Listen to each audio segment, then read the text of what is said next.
Millions and millions of people being laid off from their jobs and just bought a house. Hey everybody, Scott Walters, welcome to the channel. If you're new, I want to thank you for coming. If you're returning, I want to thank you for your continued support. Before we get into today's red hot topic, I'm going to politely ask you to give the video a like, subscribe to the channel, and leave a comment below. I would love to hear from you. Please watch to the end for my final thought. Hit the bell icon so you're notified when new videos are released. It is very important to stay close to the channel in these very tricky times. All right, folks, welcome to the channel. Always an honor and a privilege to be with you. I hope you're all doing great. Buckle up and strap in. I got a hard-hitting pull, no punches, no sugarcoating it, no rainbows or sunshine. I'm just going to give it to you and give it to you straight. And friends, we're going to unpackage a good one today as the tech and white-collar job sector are laying off people in droves. Thousands, tens of thousands, hundreds of thousands of people being laid off right now as we're speaking. Somebody just got laid off. Right, more than one. Whew. Insanity, the stuff that we continue to have to unpackage here. And here's the challenge for me as a real estate guy. And let's just get this straight. Love real estate. I absolutely love being a real estate professional. It's been my dream my whole life. And if you can dream it, you can do it. But I didn't get here by rainbows and sunshine. I had to scratch and claw and dig my way through the trenches of this thing, suffer some bruises along the way. I don't regret my past, but I certainly don't want to go repeat it, doing the same thing over and over, expecting a different result. I'm not going to go drink the Kool-Aid in another real estate bubble, even though I'm someone who benefits from that bubble. I benefited from the bubble, friends. Let's cut to the chase. You think I didn't benefit from the bubble? Of course not. Agents it was like hitting the lottery.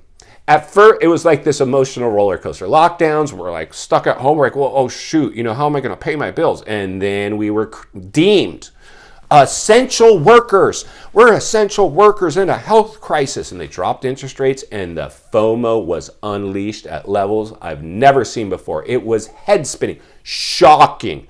It was like living in the Wild West, a dogfight out there in real estate. And boy, the money train that came along with it. And then what happened, we got all high and mighty and thought we were the next best thing. Oh, you should buy right now. You'll never get into these markets. Oh, it'll never crash. The government won't let that happen. What is happening now? The government is raising rates, ice water on a red hot market. It's just froze it in place. And now it's trending the opposite direction. But you get a lot of agents out there now like, well, if you marry the house, but only date the rate, that's your answer. That'll fix everything. Insanity. So what we're seeing, not only with my industry, the white collar industry continues to if you got laid off or somebody did, I'm going to help you right now. By the end of the video, stay tuned because I do have some wise, or what I believe are wise words for anybody in that position, because I've walked in those shoes before. In the last real estate bubble, white collar guy, job went away eventually, hung on by my fingernails, watched people get laid off in droves, hung on to my job until the end, until eventually my number got called. Then I was like, I'm a big shot. I'm not going to go take a blue collar job. Eventually you take a blue collar job if you got little kids and you got to pay the bills. And that's what happened in this real estate bubble, my friends. A lot of millennials too. Drank the Kool-Aid. White collar wage earners. And they were able to work from home. This is great. I don't care about gas prices. I work remotely. And now that's over. Not only at first were you pulled back to the office, now you're being laid off and you just bought a house. Why? Because the majority of home buyers are white collar wage earners, not blue collar wage earners are renters. White collar wage earners, homeowners. It's just the way it is. But I'll tell you what, there's only one demographic that benefits in a housing downturn. The renters. If you're renting, you're better off than owning right now. Well, if you just bought, you're better off if you're renting than somebody who just bought. That's for sure. Like, for sure, 100%. So millions and millions and millions of people are right now nervous about getting the call or opening up their email, or these days getting fired right over your social media account. insane, the world that we're living in. Can you imagine that? You know, if I just got fired, I just read it on Twitter. Insanity, insane. So the realities are this, friends. A lot of people that just bought are the ones at risk of being laid off. It happened to me in the last downturn. I hung on by my fingernails, eventually took the blue collar sales job because I'm a salesman. That's what I'm designed to do. I'm a seller. I can sell stuff. I can sell ice cream to an Eskimo. I'm a good salesman, right? But there was just no work. So I had to go jump in some corporate job as a sales rep and do my thing there. It was horrible. Well, it wasn't that bad. Like, it's all what you make of it. But what was bad is my cost of living wasn't based on blue collar income. It was based on white collar income. And that's what we're seeing playing out as we speak right now. A lot of these white collar wage earners just bought, and they were already getting crushed by inflation, just trying to figure things out, how to keep up with these payments. And we've always talked about that. Even if you bought and you capitalized on the low interest rate back in the bubble, if you can't keep up with your payments, the interest rate, it doesn't matter. And if your house is no longer worth what you paid for it, you don't own it anymore because it owns you, because you can't sell it for what you bought it for, that's strike two. Strike three, though, my friend, is when you get laid off. We are seeing layoffs, like insane amounts of layoffs. So the job numbers reports, they're healthy at the moment, supposedly, but the government says we need to, fix the unemployment situation or employment numbers, whatever.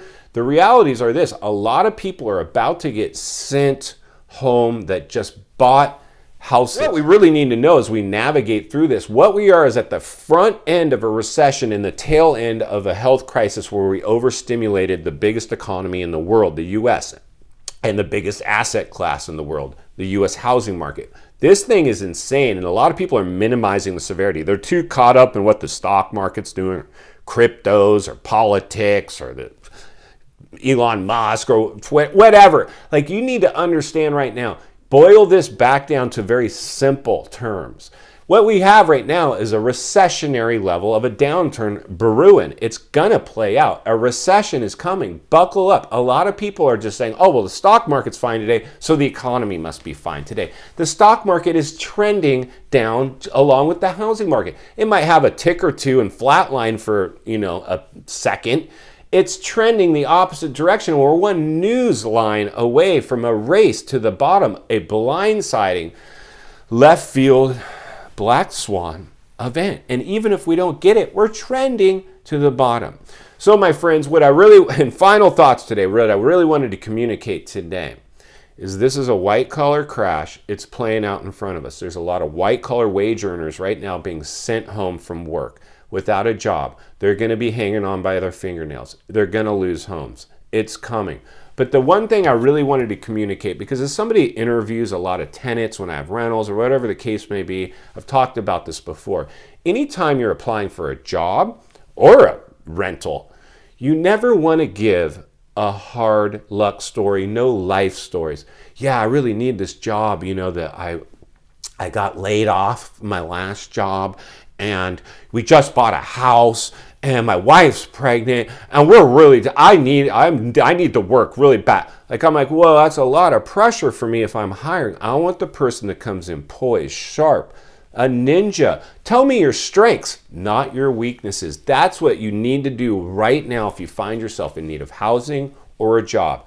It's like a job resume. You never want to lean on your weaknesses.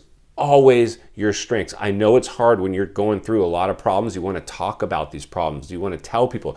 You need somebody to talk to, but it's certainly not somebody that's interviewing you for a job or a rental. That is not the person you dump your problems on. You need a person in your life you can do that with, but it's definitely not that. So you're probably white collar wage earners gonna be taking a blue collar job at some point. Go ahead and look around, get that resume polished up, see if you can get some interviews and go try to get another white collar job, but eventually you're probably gonna have to take a blue collar job. It's gonna happen in my industry, your industry, everybody's industry. Everybody's gonna tighten their belt right now. Why? Because we're in fact in a recession. If you appreciate the content, I want to humbly ask you to give the video a like, subscribe to the channel, leave a comment below. I would love to hear from you. Social media links in the description of this video if you'd like to follow me there, along with links to channels I've appeared on I think you might enjoy. If you're interested in buying or selling real estate here in America, I have the biggest network of top-rated agents in the nation ready to assist you. It'd be our honor and our privilege. If you're watching from your television set today and you enjoyed this video, I know you're going to love the next video, and there's an easy subscribe icon for your convenience. As always, thank you for your time. Please go make it count today. I will see you on the next video.